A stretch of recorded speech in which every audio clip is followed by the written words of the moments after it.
Have you ever walked away from a conversation thinking, "Why did I say that?" Have you ever pointed out a mistake and the person got upset instead of listening? Do you sometimes feel like people don't really listen to you even when you're right? You're not bad at communication. You were just never taught the rules that actually make people like you, trust you, and follow your ideas. This book teaches one powerful truth. People don't care how much you know until they feel understood. That is the foundation of real influence and strong relationships. So the first big lesson is simple but hard to apply. Don't criticize, condemn, or complain. When you criticize someone, even if you're right, their first reaction is not logic, it's defense. They protect their ego, they justify themselves. Instead of connection, you create conflict. If you want to influence people, attacking their mistakes is the worst strategy. Try to understand why they acted that way. Most people believe they are right in what they do. When you remember that, you replace anger with patience.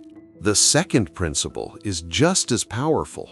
Give honest and sincere appreciation, not fake compliments, not manipulation, real appreciation. Every human being has a deep desire to feel important. When you notice someone's effort, progress, or strength and say it sincerely, you create loyalty. People repeat behaviors that make them feel valued. If you want better relationships at home, at work, or with friends, start appreciating more and criticizing less.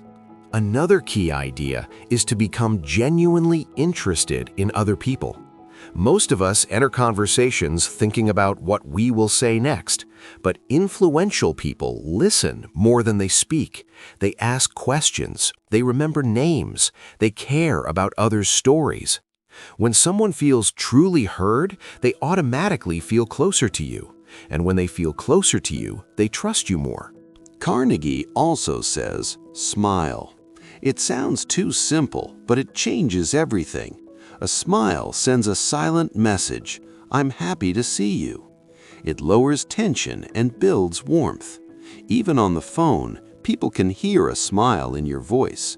Small actions create big emotional reactions. Another powerful lesson is to remember that a person's name is the sweetest sound to them. When you use someone's name in conversation, you show respect and attention. It makes the interaction personal. People respond differently when they feel recognized as individuals, not just faces in a crowd. If you want people to agree with you, don't start by saying they're wrong. Begin in a friendly way. If you tell someone directly you're wrong, you damage their pride. But if you say, "I may be mistaken, but let's look at the facts together," you open the door to cooperation. The goal is not to win arguments. The goal is to win people. Another powerful strategy is to let the other person feel the idea is theirs. People support what they help create. Instead of giving orders, ask questions that guide them to the conclusion. When someone believes they chose the solution, they defend it and act on it. It is also important to see things from the other person's point of view. Before reacting, ask yourself, why might they think this way?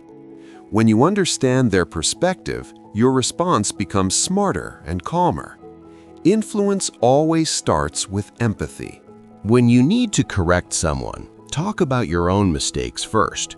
When you admit your imperfections, you remove the feeling of superiority. The other person feels safe, not attacked. Correction becomes collaboration instead of humiliation.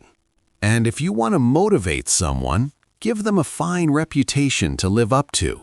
Tell them you believe in their ability. Tell them you see potential in them. People often rise to the expectations placed on them, especially when those expectations are positive. At its core, this book is not about manipulation. It is about emotional intelligence. Logic rarely changes people. Emotions do. When you protect someone's pride, make them feel valued, and show genuine interest, you gain influence naturally. Most people try to be impressive. This book teaches you to be interested instead. Most people try to win arguments. This book teaches you to win trust. If you apply even a few of these principles, stop criticizing, appreciate sincerely, listen deeply, smile more, and respect others' perspectives, you will notice something powerful. People respond differently to you. Conversations become easier, conflicts become smaller, doors begin to open. If you enjoyed this summary and want more powerful book lessons explained in a simple way, make sure to like and subscribe to the channel so you never miss a video.